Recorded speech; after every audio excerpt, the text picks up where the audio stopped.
Dans l'actualité de ce lundi, BFM 2020, près de 179 000 candidats vont composer sur l'étendue du territoire. Le ministre de l'Éducation nationale se félicite du respect du protocole sanitaire en particulier et du bon déroulement de l'examen en général. Nous ferons le point à Dakar et en région. La montée des eaux du fleuve Sénégal inquiète les populations du Nord. La crue est provoquée par les fortes pluies récentes. Des villages sont pris au piège. La saison agricole menacée. Les populations interpellent le MVS. Mohamed Moussa rempile à la tête de l'ASECNA. Le Nigérien a été réélu pour un 3e mandat. Le comité du Conseil des ministres était en session extraordinaire à Dakar.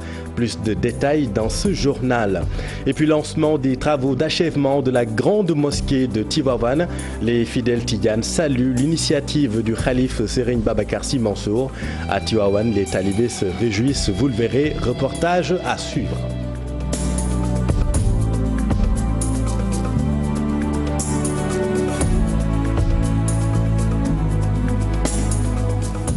Les épreuves du brevet de fin d'études moyennes ont démarré ce lundi. Il s'agit de la dernière partie des examens de cette année marquée par les perturbations liées à la pandémie actuelle. Le ministre de l'Éducation nationale était à Thiès où il a visité quelques centres. Selon Mamadou Talla, l'examen se déroule normalement. C'est la dernière partie de nos examens pour cette année. Nous avons fait donc les examens du CFE, de l'entrée en 6e, du baccalauréat. Et on termine par le BFM et je suis revenu également à Thiès. Et on a fait le tour ensemble. Nous avons trouvé également des centres propres, des centres également où il y a tout ce qu'il faut en termes d'enseignants, de surveillants, de correcteurs, des membres du jury et également des conditions de sécurité qui ont été respectées. Ça a été respecté dans une école publique d'où nous venons et également ici dans une école privée. Les conditions en tout cas de travail sont excellentes. Depuis qu'on a commencé en tout cas, nous n'avons pas changé, nous n'avons pas varié. Alors dire que c'est un examen extrêmement important où il y a plus de, disons, 79 000 candidats au niveau national. Nous avons pratiquement 13 épreuves communes. C'est beaucoup. Plus de 1200 jurys. Ce n'est pas du tout facile. C'est une organisation extrêmement complexe, 13 épreuves communes, donc c'est très difficile à organiser. Nous saluons en tout cas les organisateurs, à la tête desquels nous avons le directeur des examens et concours.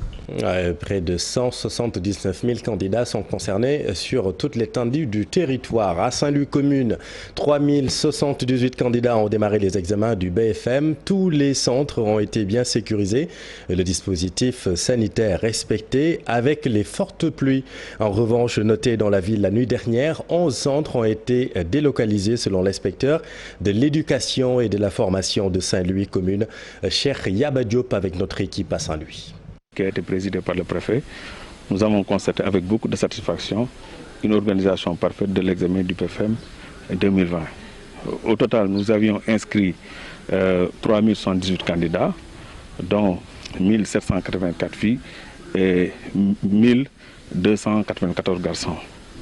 Conformément aussi aux instructions du ministre de l'Éducation nationale, nous avons mis en place un plan opérationnel de mitigation des risques. C'est la raison pour laquelle des centres ont été délocalisés et nous avons constaté vraiment que tout se passe bien dans les différents centres visités et dans les autres centres aussi, ça a été le cas. Le dispositif sanitaire a été respecté dans tous les centres. Les correcteurs aussi ont été commis en nombre suffisant. Nous avons aussi constaté que tous les centres ont été bien sécurisés dès 8 heures. Dans un tout autre registre, un 3e mandat pour le Nigérien Mohamed Moussa à la tête de l'ASECNA, l'Agence pour la sécurité de la navigation aérienne en Afrique et à Madagascar. Il a été réélu à l'issue du comité du Conseil des ministres tenu à Dakar. Dans ce contexte de crise sanitaire, de nouveaux défis l'attendent selon le ministre sénégalais du Tourisme et des Transports aériens, Mamadou Fall Amadouba. Pour la désignation du nouveau directeur général de l'institution est marquée par la pandémie. La Covid-19 a fortement impacté le secteur de l'aviation. Pour le ministre Alussard, plusieurs défis attendent le directeur général. Qu'elle arrive au moment où nous avons la crise de la Covid-19 qui a affecté durement le secteur de la navigation aérienne et du transport aérien en général. Naturellement, cela montre, mais cela impose également qu'il y a des défis qui vont s'imposer au futur directeur général de l'ASECNA. Défi de relancer un secteur qui a été lourdement affecté par la Covid-19.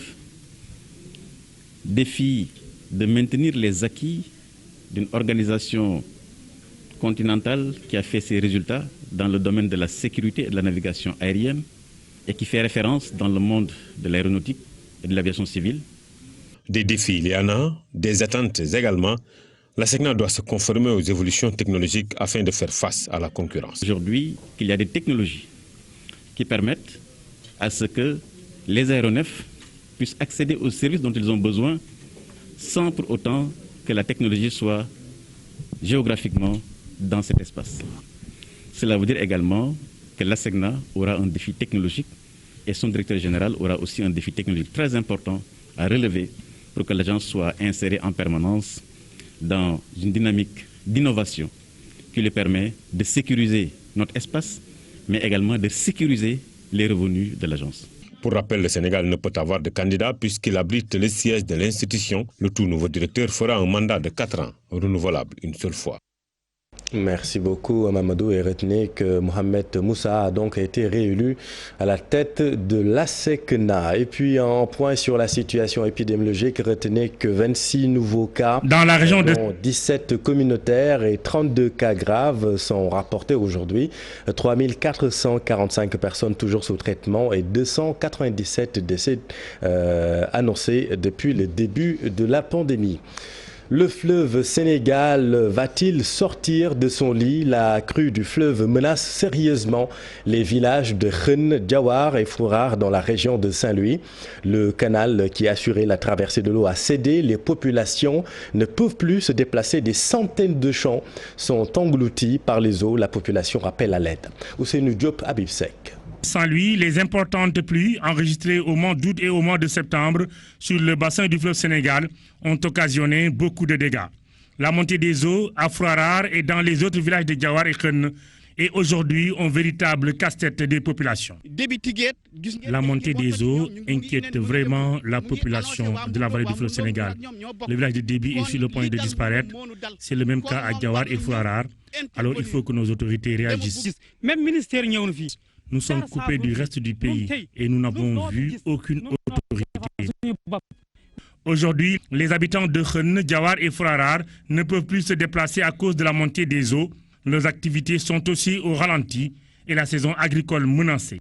Nous voulons un arrêtoire et une digue de ceinture de ce canal. Nous voulons que l'État nous vienne en aide. Personne ne peut se déplacer. Les éleveurs souffrent et chez les producteurs également. Personne ne peut se déplacer pour aller au champ. Les producteurs de la vallée du fleuve Sénégal ont invité l'OMVS à venir les secourir. Selon eux, la SAED a oublié les priorités des producteurs de la région de Saint-Louis dans son programme. La SAED n'a rien fait dans la région de Saint-Louis. Nous pensons vraiment que ces priorités sont ailleurs et pourtant nous avons emblavé ici des milliers d'hectares. Avec les fortes pluies notées dans la région ces derniers jours, les producteurs et les éleveurs de la région sont confrontés à plusieurs difficultés pour se déplacer et pourtant ils doivent s'attendre à d'autres débordements du fleuve car le ciel menace d'ouvrir ses vannes dans les prochaines heures. Et à Dakar, il a encore plu cet après-midi au Seynou, provoquant de monstrueux embouteillages dans la capitale. Et puis, les prochaines 24 heures resteront sous un ciel passagèrement nuageux, à couvert par endroits, avec néanmoins des possibilités de pluie faibles. Et elles seront accompagnées de vents forts sur le nord-ouest, Saint-Louis et environ. Le centre Linguère, Louga, Diourbel, Kaolack, Fatick, Dakar et le sud-ouest du pays. Une chaleur humide sera ressentie sur l'ensemble du territoire, plus particulièrement au niveau des localités nord où les températures maximales avoisineront les 39 degrés. Les intempéries justement ont causé des dégâts à Yen, à Dakar. Là-bas, c'est le cimetière qui a été endommagé, provoquant la dégradation de plusieurs tombes. Voyons tout cela avec Ousseynou Thiam et Ahmadou Bamba Somb. C'est l'expectative totale à Yen Tod, localité située dans la commune de Yen. L'avancée de la mer, qui est une réalité dans ce gros village lébou, a exhumé des cadavres longtemps enterrés dans les cimetières.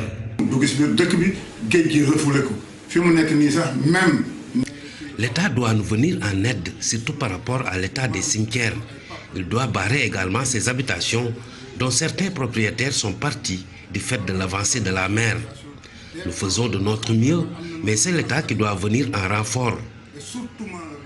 Il ne faut pas qu'on laisse la mer engloutir les cimetières.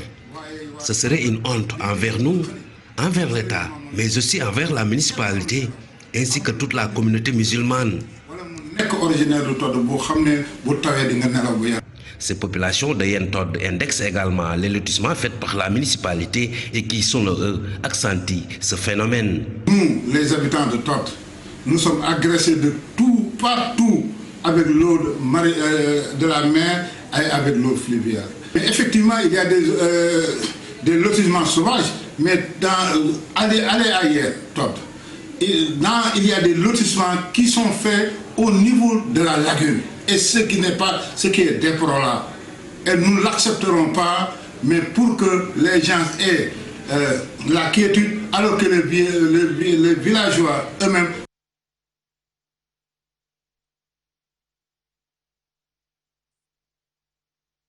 Et à Pikine, Ousseynou, un collectif réclame l'extension du cimetière. Cette nécropole manque de plus en plus de place. Les autorités proposent un nouveau site à Mbao, mais l'idée n'enchante pas les membres du collectif qui demandent l'agrandissement de ce cimetière à Pikine.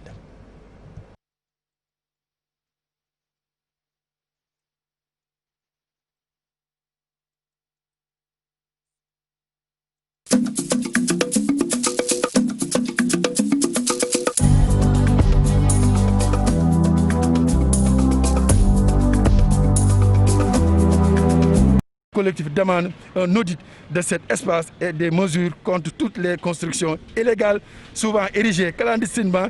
Le collectif invite le maire de la ville, Abdoulaye Koumdo, à écouter ses administrés et à ne pas s'inscrire dans une démarche antidémocratique.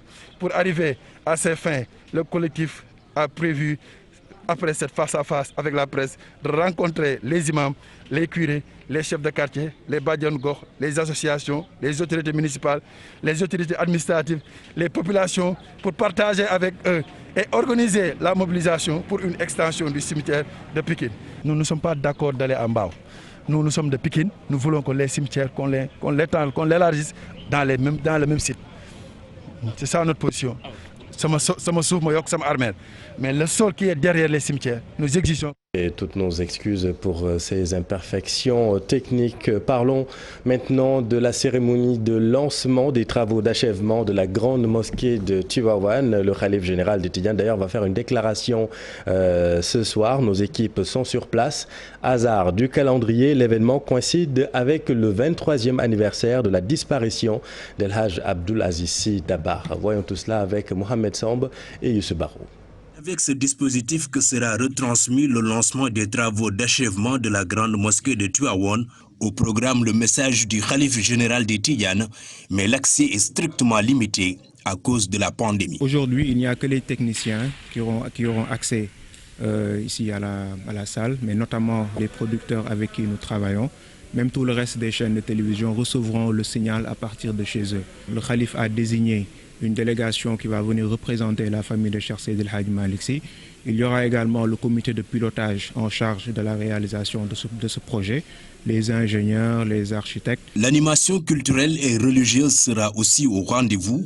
Un spectacle avec des chants religieux est prévu. Ce soir même, nous avons mobilisé une quinzaine de chaînes de télévision qui vont tous retransmettre en même temps la cérémonie de lancement.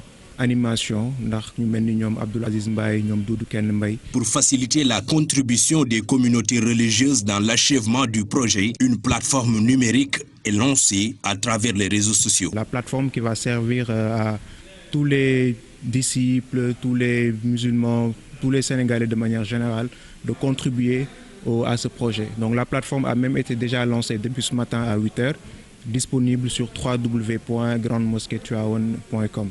Le lancement des travaux d'achèvement de la grande mosquée de Tivaouane coïncide cette année avec le 23e anniversaire de la disparition d'El Hadji Abdou Aziz Sy Dabakh, un hommage rendu au saint homme grâce à qui la grande mosquée de Tivaouane a connu son extension et sa forme actuelle en 1979.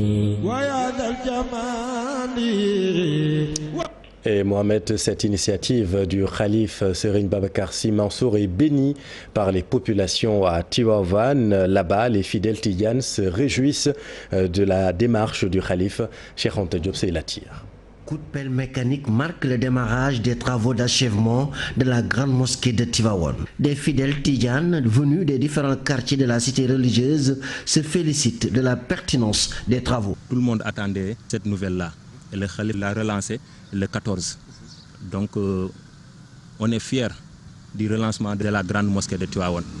En tant que talibé, on va suivre les instructions que le Khalif va donner pour pouvoir les accompagner. Khalifa Gaye se réjouit de l'engagement des Tivaouanois à accompagner le Khalif général de Tidiane dans sa noble démarche consistant à finir les travaux du chantier. Vous êtes devant la porte, mais à l'entrée, vous vous rendrez compte que tous les Tivaouanois sont à pied d'œuvre, n'est-ce pas, pour accompagner la construction ou bien la rénovation de cette grande mosquée, qui est un grand symbole, qui est un symbole pour le Sénégal, qui est un symbole pour Tivaouane, mais qui est un symbole aussi pour toute l'Afrique et le monde entier. C'est sous le magistère de Mame Abdou Aziz Sy Dabakh que la grande mosquée de Tivaouane a connu son extension et pris sa forme actuelle en 1979. C'est en hommage à ce dernier que le Khalif général de Tidiane, Serigne Babacar Sy Mansour, a pris l'initiative de faire coïncider le lancement des travaux avec l'anniversaire symbolique de sa disparition. Pourquoi le 14 septembre est devenu une date symbolique? Pour en revenir à Mame Abdou, d'abord c'est une coïncidence parce qu'il est né en 1904, année où la mosquée a été construite. Diacksao a été fondé en 1904. Mame Abdou aussi, c'est lui qui a pu vraiment parachever l'œuvre de son grand-père. En attendant la déclaration du Khalif général de Tidiane qui aura lieu ce lundi à 21h sur les projets dans sa globalité, les fidèles se sont déjà fortement mobilisés pour relever le défi. Merci, Cheikh Anta. En politique, le chef de l'État envisagerait de mettre sur pied un gouvernement de majorité élargie. Macky Sall l'aurait dit à mi-mot lors de la conférence des leaders de Benno Bokk Yakaar. Un gouvernement de majorité élargie pour faire entrer qui et pour quoi faire? Élément de réponse, Alassane Ba et Youssou Baro. L'idée est très positivement accueillie par le secrétaire général de l'Union pour le renouveau démocratique, celle de mettre en place un gouvernement à majorité élargie. Le président de la République doit rassembler tout le monde, tous qui veulent être rassemblés. Ceux qui ne veulent pas, bien entendu, on ne peut rien faire d'autre que de constater qu'ils ne veulent pas. Mais mon sentiment, qui ne date pas d'aujourd'hui, est qu'il a tous les atouts pour le faire. Et j'espère qu'il va continuer de le faire. Mais est-ce que le Sénégal en a besoin présentement? Le Sénégal n'en a pas besoin, politiquement je veux dire, puisque la majorité est déjà, comme je vous l'ai dit, elle est écrasante à tout point de vue. Mais il faut toujours continuer tout de même, je l'ai dit à l'instant, la répétition est pédagogique, il faut le redire, pour construire, on n'aura jamais trop de mains. Une chose est sûre, la tâche ne sera pas facile. Et bien sûr, c'est l'éternel serpent de mer, hein, cette histoire-là de ministériel et autres. Mais je pense qu'on peut servir son pays en n'étant pas ministre. C'est vrai que tout parti politique aspire tout de même à avoir un représentant dans un gouvernement. Passer la marque de la participation, ouais, en tout cas la plus visible et la plus souhaitable. Mais un gouvernement comme ce n'est pas une arène qu'on peut remplir à volonté. Un élargissement des forces dans la gestion de l'État, une des conséquences de l'apport des nouveaux alliés du chef de l'État. Macky Sall l'a magnifié lors de la conférence des leaders de Benno Bokk Yakaar. Merci beaucoup Alassane. Parlons du Conseil supérieur de la fonction publique. Après la réforme de l'acte 3 de la décentralisation survenue en 2013, le ministère des collectivités locales et les différents acteurs se penchent sur l'avenir des travailleurs. La tutelle annonce la mise en place d'une structure dédiée pour mieux répondre aux exigences de l'heure. Les ressources humaines seront mieux coordonnées avec une rémunération clairement établie sur les 14 régions du pays. Maïmouna Ndiaye et Mohamed Diagne. Les collectivités locales ont longtemps déploré l'absence d'un statut clair. Cette vieille doléance doit faciliter l'harmonisation des différentes politiques dans leur secteur. La fonction publique locale vient de prendre un engagement pour répondre à ce besoin urgent. Cette fonction publique va comprendre des fonctionnaires communaux et des non-fonctionnaires, comme au niveau de l'État. Donc à peu près, nous avons voulu également sécuriser l'emploi, comme vous l'avez si bien dit. Il y a eu peut-être des abus à un moment donné, dans le cadre du recrutement, dans le cadre, etc. Mais vous savez que c'est une prérogative des communes, parce que la commune, elle est autonome, n'est-ce pas? Donc, nous voulons que les choses soient rationalisées pour que nous puissions avoir des entreprises publiques modernes. Avec l'examen de 4 projets de décret, ces travailleurs des collectivités territoriales espèrent un meilleur traitement avec à la clé l'élaboration d'une nouvelle feuille de route qui s'articule autour de 14 points. La fonction publique locale aussi permet une possibilité pour les travailleurs d'aller d'une collectivité territoriale vers une autre. Par exemple, quelqu'un qui est, je donne un exemple, dans la ville de Dakar, qui est donc employé ici, peut demander à aller travailler, par exemple, dans une commune qui est la commune de Taïba-Niassène. Toujours dans la logique d'accompagner les travailleurs des collectivités locales, les autorités annoncent la création d'un centre national de gestion de la fonction publique locale et de la formation. Actuellement, c'est 599 employeurs, c'est-à-dire 557 communes et villes et 42 départements, collectivités territoriales. Donc cette particularité nécessite quand même qu'il y ait une certaine harmonie dans la manière d'aider à cette gestion de la fonction publique locale. Les élus auront besoin de ce centre, les travailleurs également, et également ce centre servira aussi de centre de formation, aussi bien des élus que de tous les acteurs de la décentralisation. L'application de ces différentes mesures permettra de mieux réglementer le secteur des collectivités locales au grand bénéfice des travailleurs. Merci beaucoup Maïmouna. Et puis nous venons de l'apprendre, présidentielle du 31 octobre en Côte d'Ivoire. Laurent Gbagbo, Guillaume Soro, Mamadou Koulibaly, ces candidats déclarés ont vu leur dossier rejeté ce lundi par le Conseil constitutionnel ivoirien. Parmi les candidats éligibles, le président sortant Alassane Dramane Ouattara, Pascal Affi-N'Guessan et Henri Konan Bédié, entre autres. La conférence de presse du Conseil constitutionnel ivoirien est toujours en cours, nous y reviendrons.